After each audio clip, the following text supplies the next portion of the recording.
If there was one reason for me to convince you to start honing your knives, it would be this. It's going to significantly, positively impact how you feel about prepping your food. When you have a blade that is performing as it should, it makes all the difference in the world. It minimizes frustration.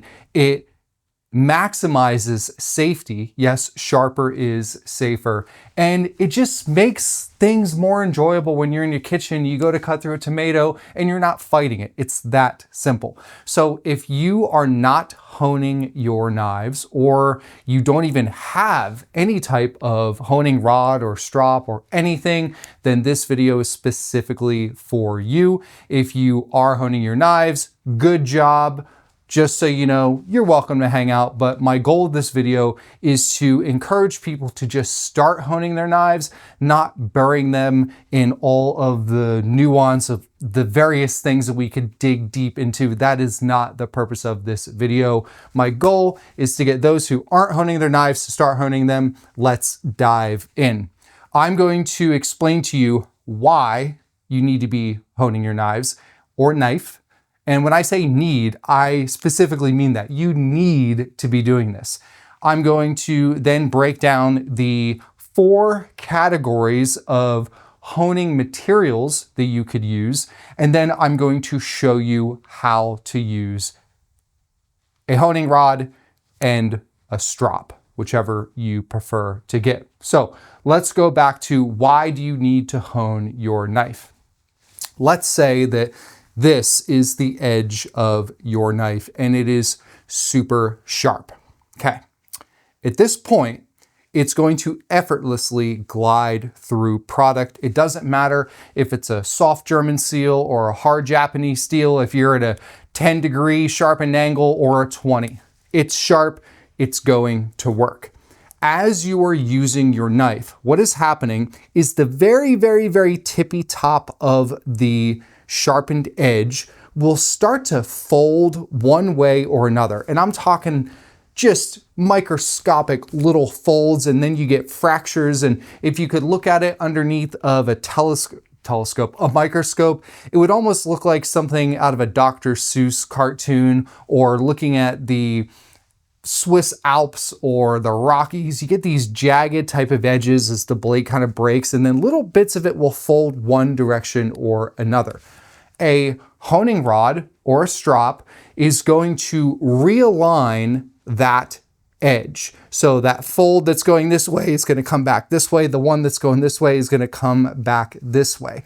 And in doing so, it's also going to remove tiny little fragments of steel. And I mean tiny, minuscule amounts. And it's essentially just cleaning up the little speed bumps off the edge of your knife. Now, over time, as you're honing and you're using your knife, eventually that sharpened edge, regardless of the foldovers or not, is going to end up getting rounded, so to speak. And that is a dull knife.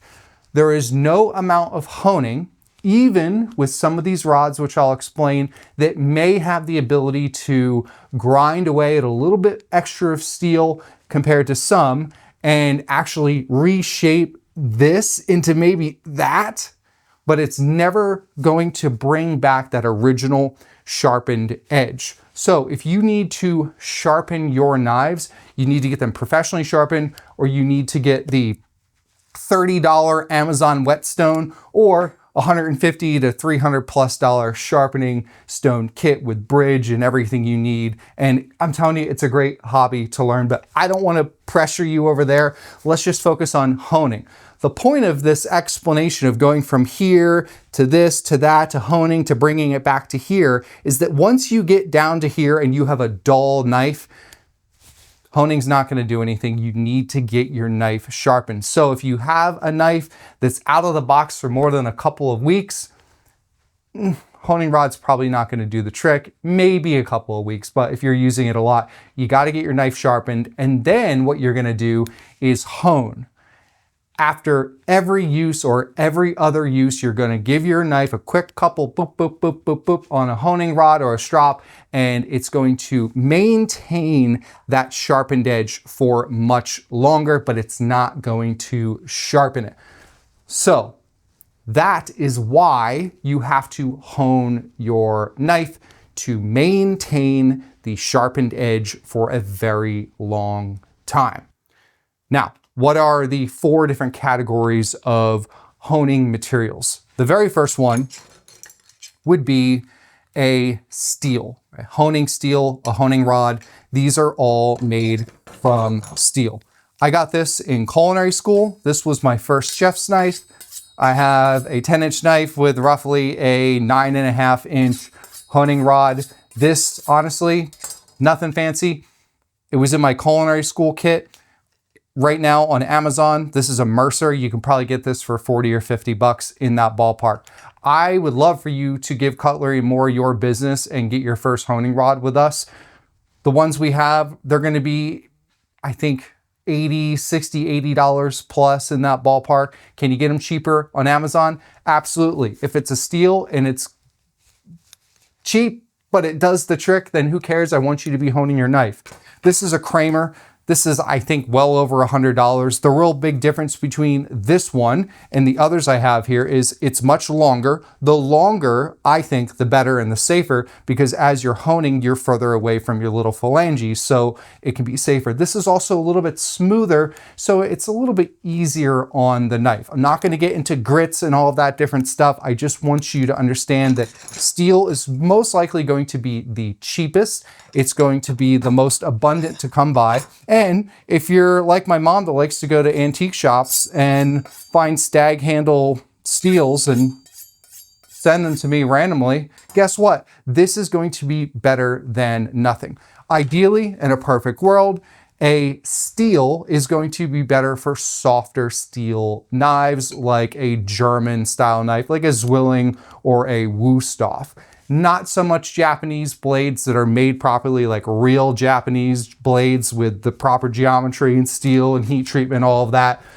Chances are, if you have one of those knives, you're probably already honing it. If not, boy, you're in for a treat once you finally do get it honed. So these would be your steels. Go to the thrift store. Go get one on Amazon. Go get one cheap and just start practicing. They're inexpensive and they are abundant. So that would be the first category. The second category are made from ceramic. These generally come in black or white. Yes, they're going to vary in their smoothness or the grit that's on the blade. You don't need to worry about that. Go get yourself an inexpensive ceramic rod, or get yourself a decent one for like $50 to $100. It's going to totally change the game. The ceramic rods, however, are going to be a little bit more brittle than the steel. So if you've got a busy home or you're working in a kitchen, honestly, if you're working in a kitchen and you're not honing your knives, whew, man, someone there has got to get with the program. Anyway, these are a little bit more fragile, actually quite a bit more fragile. So if you drop these or beat them around, throw them into your drawer haphazardly, they're not going to hold up as well as these. Affordability wise, you can probably get a cheaper steel, but you can get some inexpensive ceramic rods as well. Ceramic, number 2. Number 3 are diamond steels, and these are coated with a diamond finish, and we're not even going to talk about them other than what I'm going to tell you is if you're not honing, this is the last place you want to go. And even if you are honing regularly and you're just hanging out, honestly, they can be good for certain instances, but by the time you get a decent one that's really smooth, you're up to like $200. You might as well get a whetstone kit and actually learn how to sharpen your knives. It will be more effective, take a little bit more time, but these create rough sharpened edges. They can sharpen, like if a wet steel can sharpen this much of the edge away and reshape the geometry, then these are like over here. They can do a little bit more than those, a hell of a lot more than those, but it's not where you want to be with just getting started with honing. So we're just gonna put them out of the way and not on display. The third category is a leather strop. Think of the old school barbers where they pull that leather strap out with a straight razor and they go like this. That's what this is doing. This is our Kramer. I think it's 50, 60 bucks on our site, which isn't a bad price. Can you get them cheaper elsewhere? Yes, you can. Can you get ones that have this wax type of coating you put on there before you use it? Yep. Do you need to do that? Nope. You can just get yourself an inexpensive one on Amazon, or seriously, go grab an old leather belt. It literally will do the same thing. It might not be as wide or as stable, but you could legit attach it to something and go like this, and you could strop your knife and help bring it back to life or help maintain that sharpened edge. Okay, I'm gonna get started though in the sense of how to use a honing rod with my old trusty steel from culinary school. It's a decent length, coming in at about 9.5 inches. If you do have a 10-inch long blade, like the first chef's knife that I have here, this Zwilling Pro, this was right before culinary school, I got 10 inches. Love this blade. This was my first honing rod. It was amazing. The first time I honed this knife after having it for months, I couldn't believe it. Even though it was kind of dull to a point, it wasn't totally dull, but it needed some love. This just brought it back to life. It was absolutely amazing. Okay, so if you have a longer blade, get a longer honing rod. So this is what we're going to do.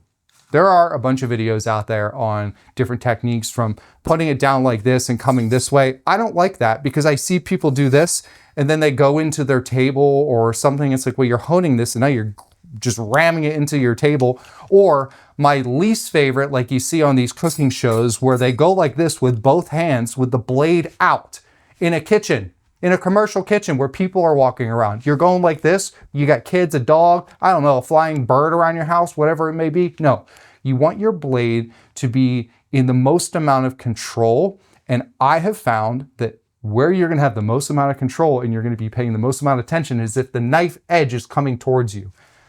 Yes, that is going to be safer for everyone else around you. And if it's not safe for you, well, you gotta pay more attention. It's that simple. This is what I want you to do.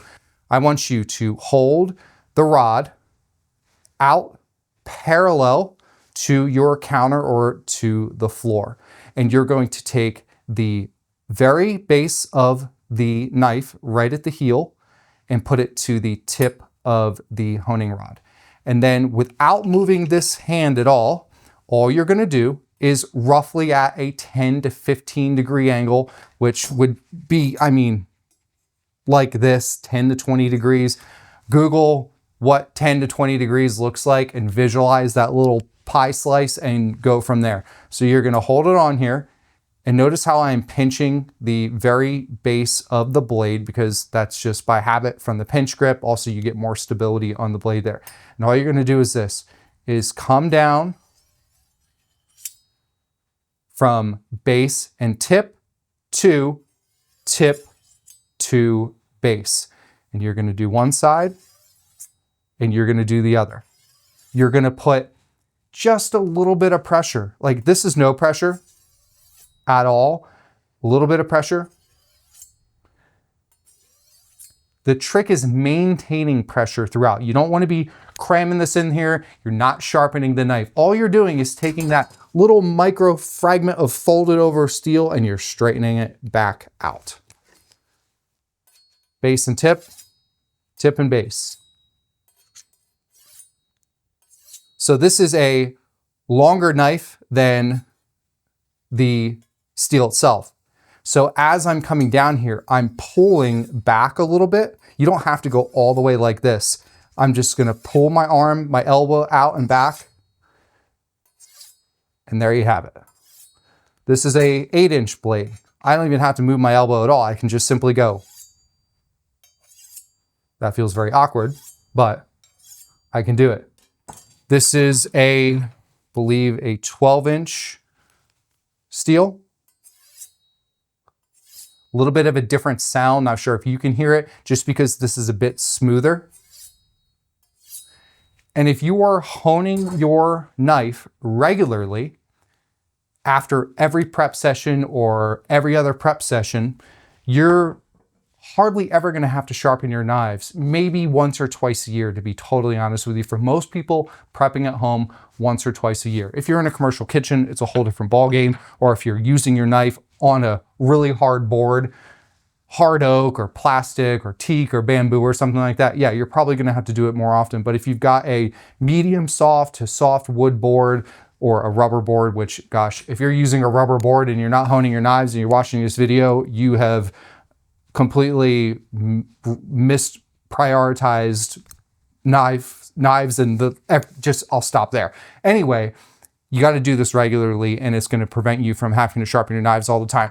This is an inexpensive, this was my first honing rod that was ceramic, work sharp. I think I got this for like 30 bucks on Amazon. So this is ceramic. I'm going to use a Japanese knife, same thing. Technically, with multiple swipes, a ceramic can ever so slightly change the edge shape, and I mean ever so slightly, but you would have to go at this like 30, 40 times on each side to really make much of an impact. Whereas if you were to do just a couple swipes on a 5,000 or 6,000 grit whetstone, boom, boom, boom, and you're like grinding more and reshaping that edge even better. So if you have a Japanese knife and you're not honing it, chances are you're definitely going to have to get it sharp. Actually, if you're not honing your knives, you're going to have to get them sharpened. Then once you decide which of these two to get, if you have a Japanese knife, go with a ceramic. It'll be a little bit easier on the blade. If steel is the only thing you can find that's in your budget, just use it. Seriously, just use it.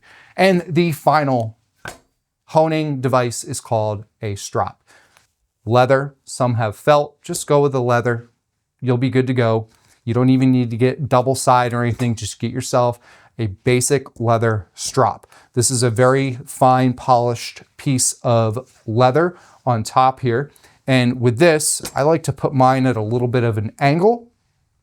And from the tip to the base, tip to the base on each side, and you're going to move towards the spine. So the sharpened edge is towards you, and you're going to hold this at, I mean, they say 10 to 20 degrees. When I do a leather strop, I have the whole knife just almost flat. I'm talking like just a little bit higher up, and I'm just putting a little bit of pressure just to keep the pressure even and keep the knife stable.